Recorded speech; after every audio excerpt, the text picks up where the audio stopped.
Hai, Assalamualaikum warahmatullahi wabarakatuh. Nama saya Muhammad Faris bin Rasid. Saya dari kumpulan 6 yang terdiri daripada 10 orang termasuk saya. Ahli kumpulan saya ialah Zulfairi Zarif bin Zakaria, Izani Faizi bin Ibrahim, Muhammad Zikri bin Rosli, Muhammad Hilmi Haikal bin Azman, Abdul Rashid Fakir bin Awal, Muhammad Zarif Iman bin Zabri, Muhammad Aiman Hafizi bin Bistamam, Muhammad Hilmi bin Zakaria, dan yang terakhir adalah Muhammad Nabil Fahmi bin Roslan. Okay. Pada hari ini, kumpulan saya akan membincangkan tentang isu yang sangat hangat, iaitu isu perkauman yang berlaku di Malaysia. Okay. Dalam perbincangan ini, terdapat 4 sesi. Okay. Sesi yang pertama, ahli kumpulan yang akan membahaskan adalah Izani Faizi dan Zikri dengan tajuk mereka, masyarakat masa kini semakin melupakan erti perpaduan kaum. Untuk sesi yang kedua, ahli kumpulan yang akan membahaskan adalah Nabil dan Zarif dengan tajuk mereka, isu-isu sensitif dalam masyarakat majmuk di Malaysia pasca pilihan raya umum, iaitu PRU14, aplikasi pendekatan kesederhanaan. Manakala untuk sesi yang ketiga, ahli kumpulan yang akan membahaskan adalah Aiman dan Hilmi dengan tajuk mereka, propaganda perkauman di media sosial mempengaruhi pemikiran masyarakat. Dan untuk sesi yang terakhir, iaitu sesi yang keempat, adalah ahli kumpulan yang akan membahaskan adalah Zarif Iman dan Rashid dengan tajuk mereka, sistem persekolahan pelbagai aliran seperti sekolah jenis kebangsaan menjadi punca perselisihan kaum di Malaysia. Okay. Sebelum saya memulakan perbincangan ini, saya akan memberikan sedikit kata-kata pendahuluan. Okay. Seperti yang kita tahu, negara Malaysia terdiri daripada pelbagai kaum, iaitu kaum Cina, Melayu, India dan 27 etnik lagi di kawasan Sabah dan Sarawak. Walau bagaimanapun, isu perkawanan ini sering berlaku disebabkan perselisihan faham dan mengutuk antara kaum lain. Seperti pada masa lalu, iaitu peristiwa 13 Mei yang menjadi sejarah hitam bagi negara Malaysia apabila berlakunya pertumpahan darah dengan pergaduhan antara kaum. Justru perkara seperti ini perlu dipandang serius bagi membina bangsa negara yang bersatu padu dan hidup harmoni. Tanpa berlengahkan masa lagi, saya akan mempersilakan bagi untuk sesi yang pertama, mempersilakan saudara Zani, Faizi dan Zikri bagi membahaskan tentang tajuk mereka, iaitu masyarakat masa kini semakin melupakan erti perpaduan kaum. Dipersilakan. Terima kasih kepada Muhammad Faris. Assalamualaikum warahmatullahi wabarakatuh. Nama saya Zani Faizi bin Ibrahim. Berdasarkan kepada tajuk kita pada hari ini, saya berpendapat bahawa antara sebab isu perkauman di Malaysia berlaku kerana masyarakat masa kini semakin melupakan erti perpaduan kaum. Hal ini kerana kehidupan masyarakat yang begitu mewah kini telah melupakan kita akan pentingnya sesuatu perpaduan itu. Masyarakat terutama belia sudah tidak lagi mahu bercampur antara mereka sehingga menyebabkan kita suka untuk melihat kewujudan pelbagai kaum dalam sesuatu persahabatan tersebut. Biasanya, kelompok belia terlebih tertumpu mengikut kaum masing-masing. Lalu, situasi ini menjadikan perpaduan itu sesuatu yang asing buat mereka. Sesungguhnya, kehidupan yang terlalu mewah menjadikan masyarakat kita lupa akan pentingnya perpaduan tersebut. Itu sahaja daripada saya. Saya serahkan kepada Muhammad Zikri. Terima kasih. Assalamualaikum warahmatullahi wabarakatuh dan salam sejahtera. Saya Muhammad Zikri bin Rosli akan menerangkan tentang masyarakat masa kini semakin melupakan erti perpaduan kaum. Dalam konteks ini, saya tidak bersetuju bahawa masyarakat masa kini semakin melupakan erti perpaduan kaum. Masyarakat masa kini, terutama belia, telah didedahkan dan diajar tentang perpaduan kaum dari bangku sekolah lagi. Sebagai contoh, mereka telah didedahkan dengan subjek-subjek seperti pendidikan civic dan kewarganegaraan di sekolah, manakala subjek etika dan peradaban di universiti yang mengajar kita tentang perpaduan kaum ini. Hal ini menunjukkan bahawa masyarakat pada masa kini lebih mengerti tentang perpaduan kaum berbanding masyarakat Malaysia pada zaman dahulu. Kita dapat lihat bahawa belia masa kini lebih mengetahui dan mampu menghormati adat dan budaya kaum lain kerana mereka sedar bahawa perpaduan kaum sangat penting untuk mewujudkan suasana aman dan damai di negara ini. Assalamualaikum warahmatullahi taala wabarakatuh. Nama saya Muhammad Nabil Fahmi bin Roslan. Saya akan menerangkan tentang aplikasi pendekatan kesederhanaan dalam menangani isu sensitif yang berada di Malaysia sekarang ini. Okey, dalam menangani isu sensitif kalangan masyarakat majmuk di Malaysia ni, satu pendekatan yang holistik perlu dibangunkan bagi mewujudkan keharmonian antara agama dan kaum. Pada pandangan pengkaji, pendekatan kesederhanaan iaitu wasatiyah merupakan landasan yang terbaik dalam menangani isu sensitif yang berlaku. Dari segi bahasa, wasatiyah bermaksud kesederhanaan dalam bahasa Arab. Dari segi istilahnya pula, para ulama telah memberi beberapa definisi kepada wasatiyah. Menurut Muhammad Imarah, wasatiyah bermaksud kebenaran di antara dua kebatilan dan keadilan di antara dua kezaliman dan pertengahan di antara dua sudut yang melampau. Bertitik tolak daripada pengertian wasatiyah tersebut, pekaji merumuskan beberapa kriteria yang perlu diguna pakai bagi menangani isu sensitif dalam masyarakat majmuk di Malaysia. Antara pendekatannya ialah, yang pertama ialah saling bertoleransi. Tiga pihak yang berada di Malaysia ini perlu berlapang dada dalam menangani perbezaan dalam sesuatu isu dalam masyarakat ini, kerana jika masing-masing pihak berkeras dengan pandangan sendiri, jurang perbezaan akan makin melebar luas. Kesannya perpaduan antara pihak-pihak makin sukar direalisasikan. Misalnya dalam isu berkaitan hak istimewaan Melayu dan Islam, tiap pihak perlu berlapang dada kerana ia jelas dalam perlembagaan negara dan ia adalah balasan terhadap toleransi orang Melayu dalam menerima kaum lain sebagai warga negara. Okey, yang kedua ialah saling menghormati.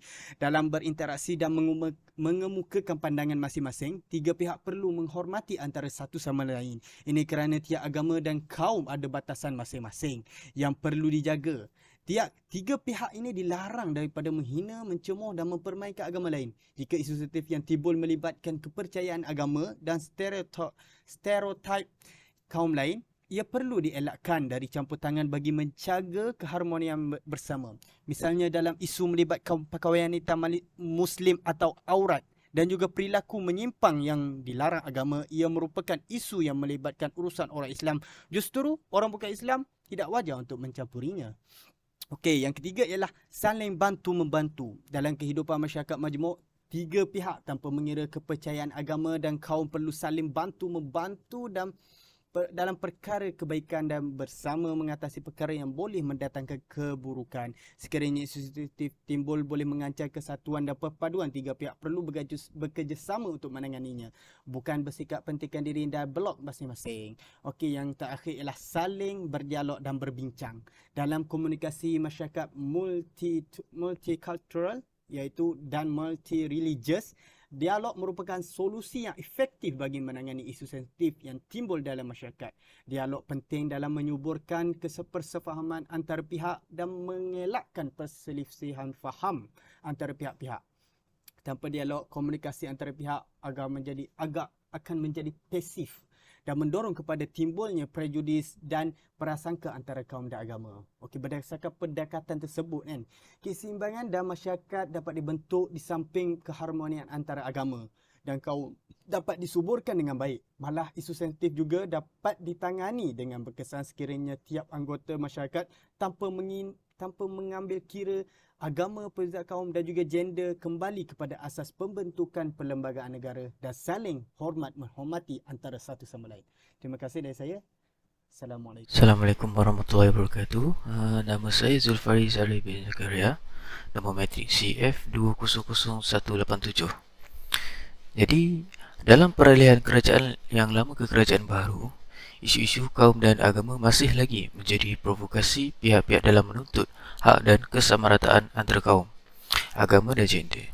Isu sensitif yang timbul dapat mewujudkan pola hubungan sosial yang tidak harmoni antara kaum dan agama dalam konteks masyarakat majmuk di Malaysia. Sebelum PRU 14, isu sensitif melibatkan agama dan kaum di Malaysia kebanyakannya melibatkan orang Islam dan bukan Islam. Antara isu-isu yang dibangkitkan sebelum PRU14 ialah penghinaan terhadap agama Islam, Kaabah dan Nabi Muhammad SAW dalam aspek agama, dan pihak yang terlibat adalah orang Islam, bukan Islam dan etis.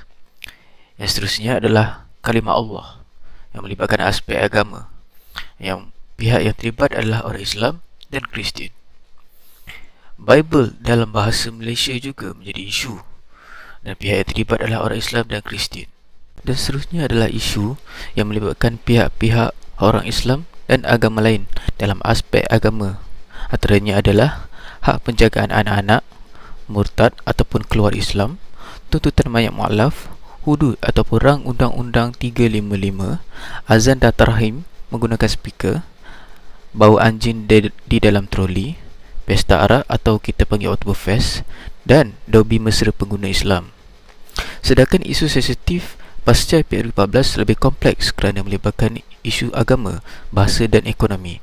Kebanyakannya melibat kelompok blok ultra polaris yang mencetuskan isu berkaitan dengan hak keistimewaan Melayu, agama Islam, bahasa Melayu dan institusi beraja.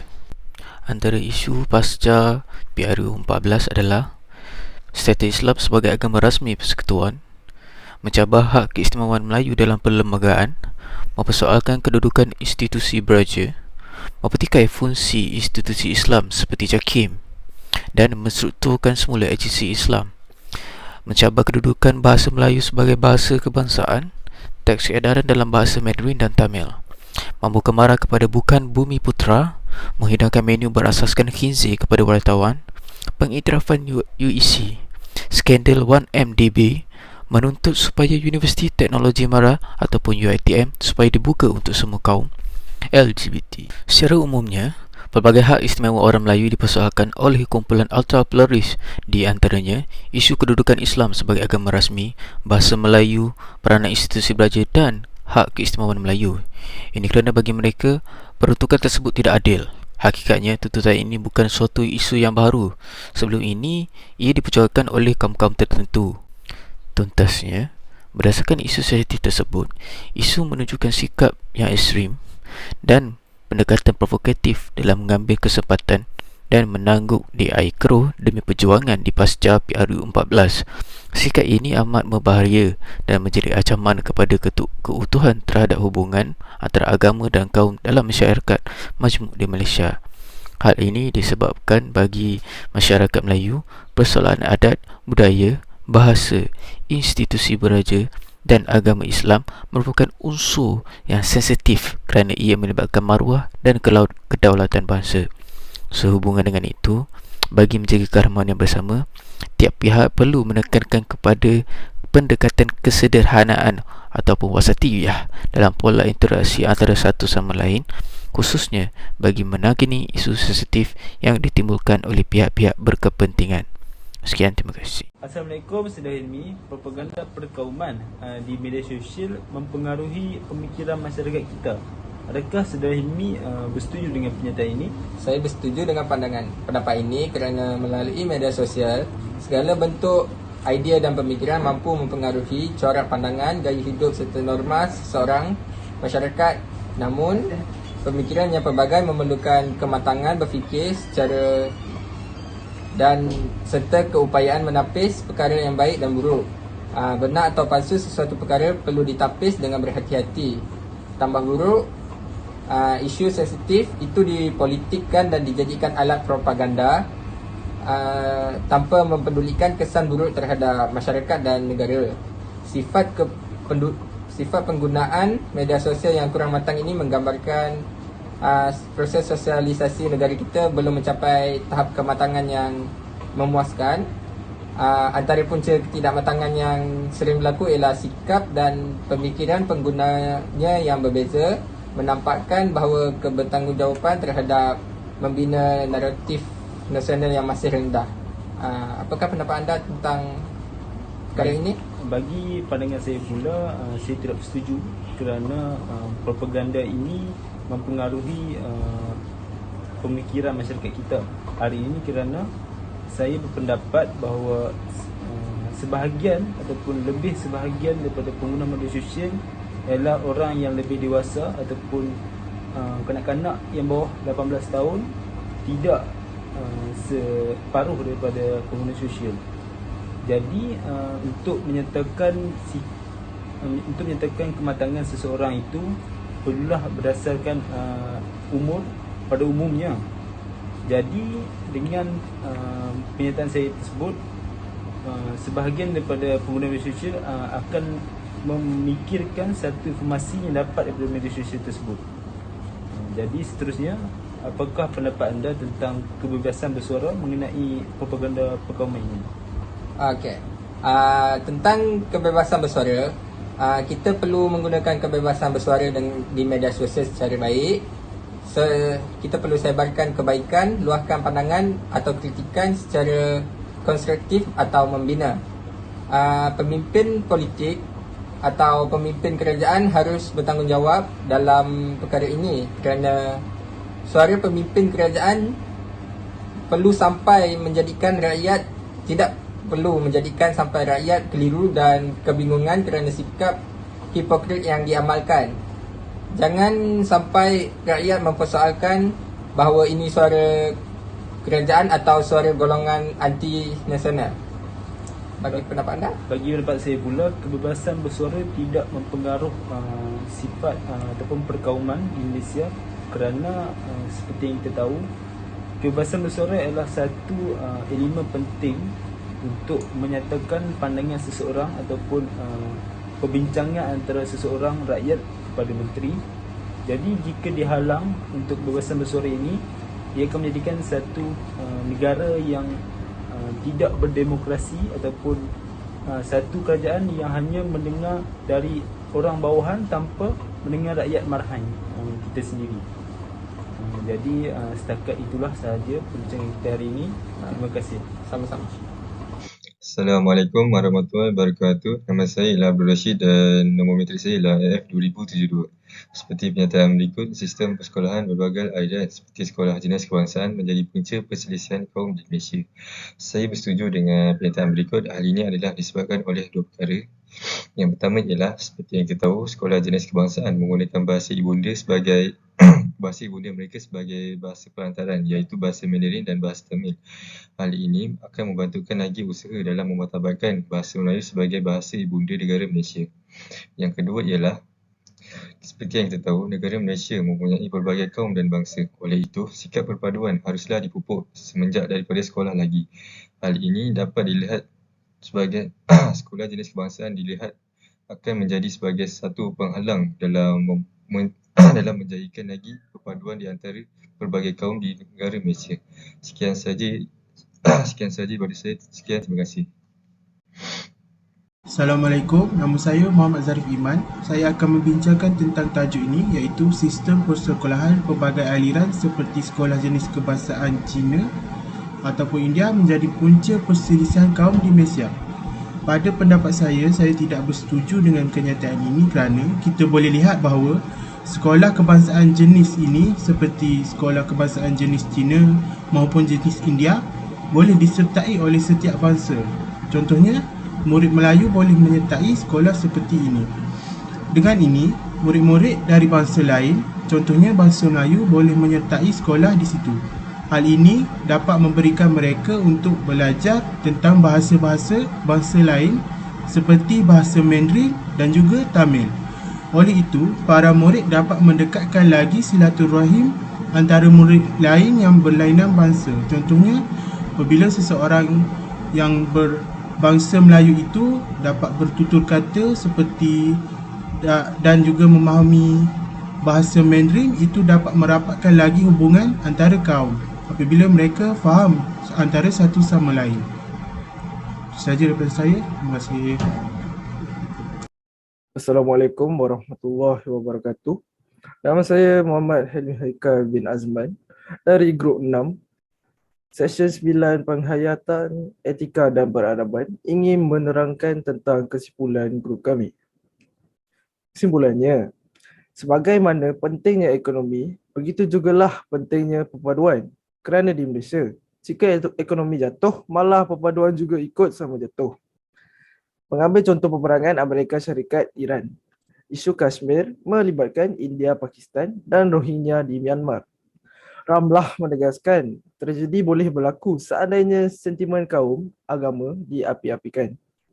Dari sudut Islam pula, Mufti Pulau Pinang iaitu Datuk Seri Dr. Wan Salim Wan Muhammad Noor berkata, Islam amat benci kepada orang yang menyeru untuk taksub kepada puak dan bangsa sendiri.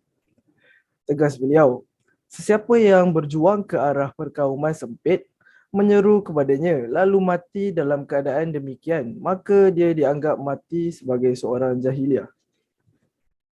Islam juga mengajar umat Islam supaya menghormati orang bukan Islam. Menurut Islam, perbezaan adalah sesuatu yang luar tabi'i. Di Malaysia, kepelbagaian kaum membentuk Malaysia. Mengikut anggaran Jabatan Perangkaan Malaysia, negara mempunyai 32.6 juta penduduk pada tahun 2019. Daripada jumlah tersebut, 69.3% daripadanya merupakan golongan bumiputera, kaum Cina iaitu 22.8%, kaum India 6.9% dan lain-lain iaitu 1.0%. Justeru, sebagai rakyat Malaysia, kita haruslah menjaga tata tertib dan menghormat antara kaum-kaum yang berada di Malaysia agar Malaysia menjadi negara yang maju. Sekian, terima kasih.